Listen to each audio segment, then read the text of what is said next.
and welcome back to yet another gloomy day in New England. But I'm in a good mood because the manual transmission is back. There was much rejoicing. Let's talk about it.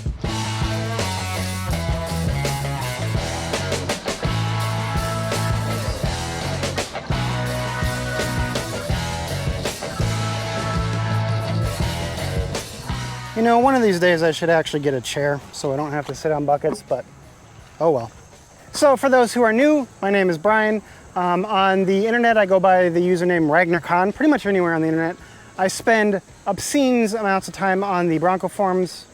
I don't know if I should be admitting that or not, but I do. I spend all kinds of time on the Bronco forums. Now behind me over here is my 2022 Ford Bronco Badlands. And yes, it does have the 7-speed manual transmission. I love manual transmissions. It's the only way I would have purchased this vehicle. If it didn't offer a manual transmission, just to be honest, I probably wouldn't have bought one. I love manual transmissions. My Focus over here, that has a 5-speed manual transmission in it. The vehicle I learned how to drive in was my father's '89 Ford Bronco XLT that also had a 5-speed manual in it. Yeah, I would much rather be driving a manual. I don't even like driving automatics. The first time I actually drove an automatic, I stuck it in drive, and not knowing that it rolls forward in drive, I accidentally put a dent in my father's garage door, which I don't think I ever told him. So if he watches this, sorry, but you didn't teach me how to drive an automatic. So yeah, it is what it is. If you look at the vast majority of the Bronco content online, the majority of it is for the automatic transmission, which, you know, it makes sense. 85% of the buyers out there are probably going to be buying the automatic transmission. So there's just not much of us manual transmission buyers left. Hopefully this video will help those of you that are interested in the manual transmission. Maybe we'll even bring more people to the manual transmission because it's a lot of fun. It really is. If you haven't driven a manual transmission, this is a good vehicle to try it out on. So yeah, let's get into it. So let's talk about this transmission real quick. It is a 6-speed transmission plus a crawler gear. This crawler gear is awesome. It has an extremely low gear ratio. It's awesome. It is. You can stick the transmission in the crawl gear and then just let off the clutch, and the vehicle will roll forward. So that's part of the reason why I say it's so awesome for beginners. You don't even really know how. You don't really have to know how to drive a manual. You can learn on this vehicle. It's super easy. Ford refers to this transmission as the MT88. It is loosely based on the MT82. It's kind of a newer version of the MT82. I mean, they're not really that close, but either way, it is related to the MT82. It is designed and manufactured by a company called Jetrog. They are a German-based company. They were actually just recently bought out by Magna. This was a couple years ago, but they were bought out by Magna, which is a US-based company, so it is German engineered. It is manufactured in China. Take that for what you will, but it's awesome. It's easily, out of all the manual transmissions I've driven, it is easily in the top 3 of the non-performance manual transmissions I've driven. It's a good transmission. In terms of issues, there has been one major issue that has impacted a lot of people. It also impacted me. It was a grinding noise related to the 5th and 6th gear synchros. It didn't cause any failures as far as we know, but it was just a concerning grinding noise. I recently just got my vehicle fixed. There is a fix out for it, so everything built after April 2023-ish should have the updated transmission with the updated parts. But if you're interested in learning more about that, I do have a video on that. I'll put that somewhere. You can go check it out. It was actually just the previous video I did. So check it out if you're interested. But other than that, it's been a solid transmission. If you order the manual transmission, it only comes with one engine option, and that is the 2.3 liter 4-cylinder EcoBoost. Now, I know a lot of people are probably thinking to themselves, well, I'm not going to get a manual if it only comes with the 4-cylinder, but I really like this engine. This is a good engine. This is used in the Ranger, it's used in the Mustang, the Explorer. This is also used in a handful of Ford vehicles overseas, like the Ford Everest, for example. That's a cool vehicle. They should bring that to the US. But topic for another day. It's used in the Ford Everest. In the Ranger, it tows 7,500 pounds. That's a lot of weight. There is no shortage of power in this engine. Plus, there's a bunch of other niceties I like about this. The alternator is mounted high on the engine. On the 2.7, it's way down low. So this actually has better water fording capabilities than the 2.7. It's got a metal oil pan versus a plastic one that the 2.7 has. It's also got a chain-driven oil pump, which you can't see, it's behind the timing cover, but it's got a chain-driven oil pump versus a wet belt. It's just like, there's a lot of things to like about this engine, and I wouldn't let the lack of the 2.7 prevent you from getting the manual. Like, at least consider it. So if you're on Ford's website trying to figure out how you want to build your Bronco, you probably pulled up the trim selection. There's a lot of trims. There's 8, 9, 10 trims now. I can't even remember. There's a lot of trims. Last year we did have 8 trims available to us. I'm ignoring the Raptor and the Heritage Limited. Those are limited production trims and they're not offered in the manual anyway, so it doesn't really matter for us. But there were 8 trims available last year. This year we lost one of those trims. The base trim is now gone. So can't pick that anymore. What's left for us, if you get rid of all the trims that are not available with the manual transmission, is 4 choices. You have Big Bend, Black Diamond, Heritage, and the Badlands trim. For those 4 trims, we do have some changes for 2024. I will stick them on the screen. You're welcome to, pause the video, read it. I did exclude some of the changes that I didn't feel like were that important. I also only included the changes that impact the manual transmission. There are some additional changes that impact the automatic people that we just don't care about. Just a few things I wanted to point out on this list. First thing, 12-inch screen everywhere. That's awesome. That was previously locked behind the high package. In addition, Big Bend now gets access to the mid package. Now I'm sure some of you are like, well, it's always had access to that. Well, manual transmission buyers could not get it. You could only get the standard package. But now, if you order the manual transmission, you can get the mid package, which is great. That's good news. As far as the downsides go, well, Big Bend lost the rear locking axle, so that's a bummer. It was a real bonus that they got the mid package, but then Ford just took it right away by removing the rear locking axle. Now, if you go on Build and Price today, it actually lets you select the rear locking axle, but it's a $0 option, which is suspicious. And if you look at the order guide, it's not available. So I am reasonably confident that it's a bug in Build and Price. Maybe not. If it ends up not being a bug, I will stick it in the pinned comment. But I'm pretty sure it's a bug. I'm pretty sure it's gone. Another big loss was the advanced 4x4 transfer case on the Black Diamond trim. That one hurts. You can still get it. You can still get it with the Sasquatch package, but you can no longer get it standalone. And I won't lie, that really hurts the value proposition of the Black Diamond trim. And of course, the biggest downside, which impacts everyone, not just us manual transmission people, is the price increases. I won't lie, it's up there for sure. So I paid $47,000 for this thing, give or take. The same configuration today costs around $56,000. So almost a $10,000 increase in price. That is hefty. No way around that. Overall, the theme for this year, the thing that I think the Bronco team was trying to achieve was more differentiation between the trims, which I can get. There was a lot of overlap between trims in the previous model years, and it seems like they're really trying to separate them out, space them out a little bit better. So, I mean, I get it. I understand why they did it. Doesn't necessarily mean I like it, because ultimately it means less choices for us. But I do understand what they were trying to do. All right, but enough to talk about what you can't get. Let's talk about what you actually can get. And the way I'm going to do this is I'm going to kind of separate this into 2 categories. One is the functionality, the off-road functionality of the vehicle. The other one is the technology packages that you can get. That one's pretty simple because there's honestly not a whole lot of choices on the manual transmission.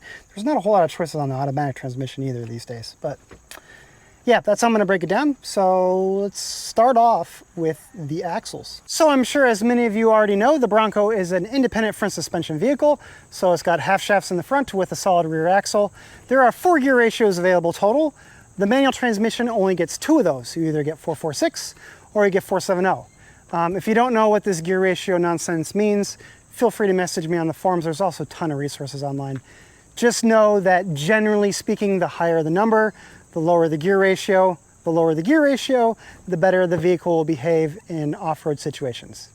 Again, that's a dramatic oversimplification, so look into it, but just to give you a starting point. The Bronco does have optional front and rear locking axles. They are electronically actuated through these here. Oh, my duck fell down. They are electronically actuated through these switches here. They're called hero switches. Locking differentials, in case you don't know, is a traction control device. So how it typically works is the engine sends power to the transmission to the transfer case. That's all right here under the vehicle, and then it gets sent back to the rear differential. The rear differential, for those who don't know, is this pumpkin-shaped device down there. It's kind of hard to see because it's dark down there. But that's what it is. If you're in an off-roading situation and one of your rear tires lifts up off the ground, it's gonna start spinning freely. It is the tire with the least amount of resistance. It's gonna spin freely. Because it's off the ground, that obviously means it has zero traction.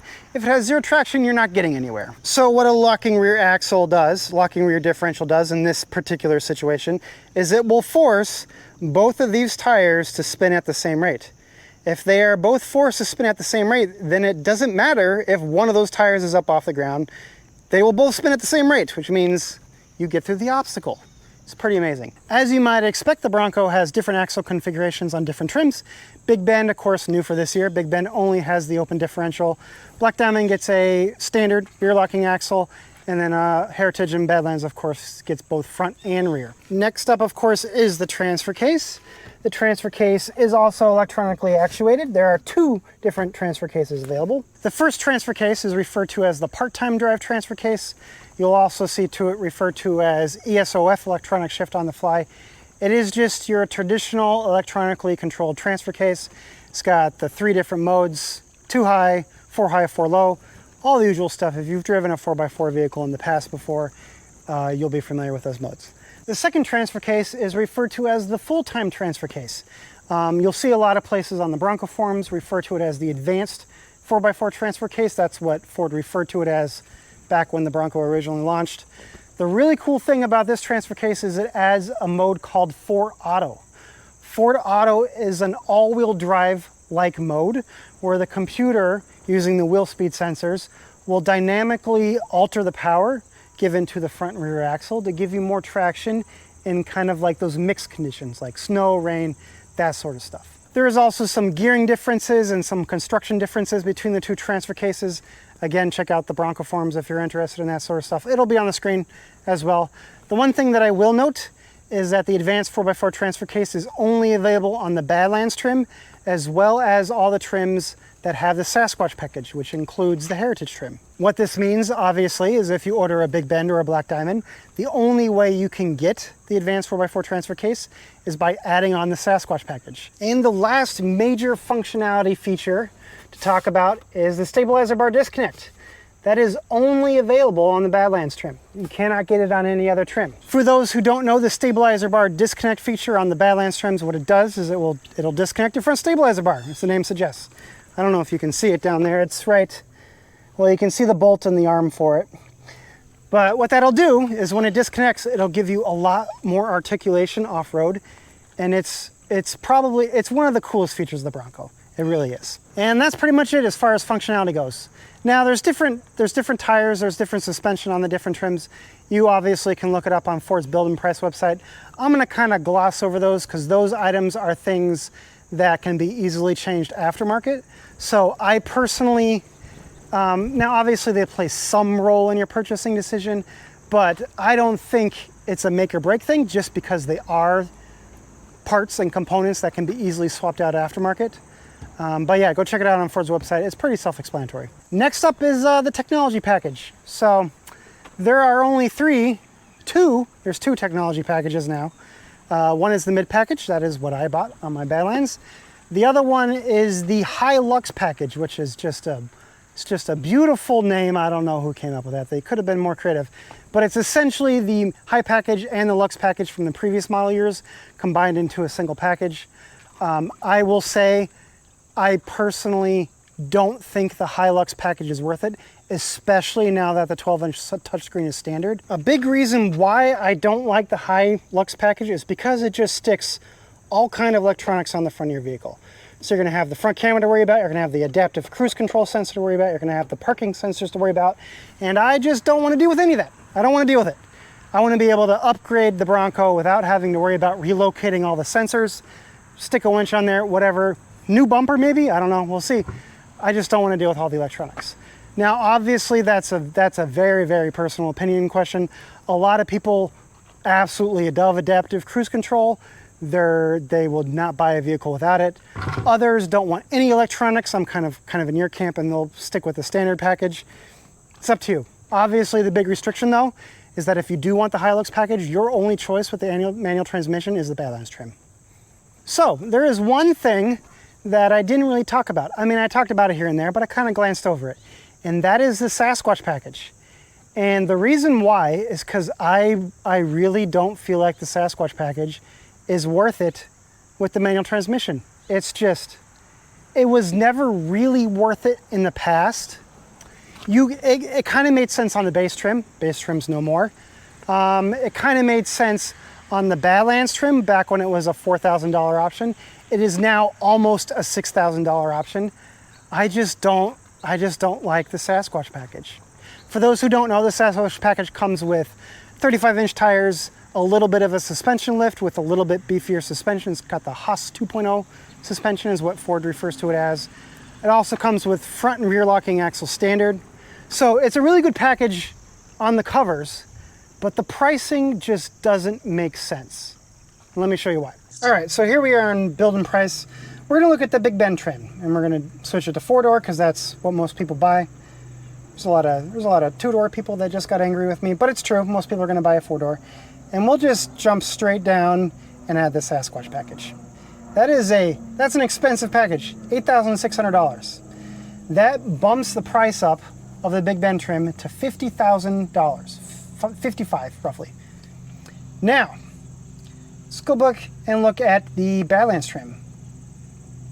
Badlands trim, mind you, has everything the Sasquatch package has except for the tires. You do not get 35-inch tires, but you get everything else. You get the front lockers, you get the rear locker, you also get the stabilizer bar disconnect, which you don't get on the Big Bend trim or on any other Sasquatch package. In addition to that, you have access to all of the upper trim, all the upper package options. So if you want the Hilux package, it makes a ton of sense.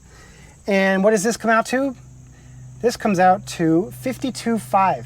So for $2,000 more, you get access to LED signature lighting, you get access to the heavy duty modular bumper standard, you get access to the stabilizer bar disconnect standard, you get access to all of the upper trim features. In my opinion, for a lot of people, it's just gonna make a lot more sense just to go with the Badlands trim, non-Sasquatch Badlands trim, and then somewhere down the line, go ahead and add on your 35-inch tires.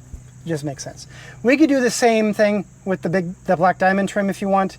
The Black Diamond trim is even worse because once you add on the Sasquatch package to the Black Diamond trim, it turns it into a $53,000 vehicle. Yeah, $53,000. That just doesn't make any sense at all. Doesn't. Now, the one exception to this rule is the Heritage Edition. And the reason why is because the Heritage Edition comes with the Sasquatch package standard, but it also comes with the mid package standard. And it does that for just $50,000. So it's about $2,000 cheaper than the Badlands trim. And essentially what you did is you sacrificed the stabilizer bar disconnect for the mid package. The one downside with all this is the Heritage Edition look. And it's gonna be somewhat polarizing. You're either gonna really, really like it and you're gonna know that you want it, or you're gonna be kind of turned off. For me personally, I don't really like it. It could have been really, really cool if they added chrome, but they didn't. They didn't add any chrome. It's just white paint. So obviously it's going to be your opinion. Either way, I think the two, if you want the Sasquatch package, if you're interested in going all the way to the Sasquatch package and spending $50,000 on a vehicle, I think the two no-brainer options are either the Heritage Edition trim or the Badlands without the Sasquatch package, and then add on 35-inch tires later.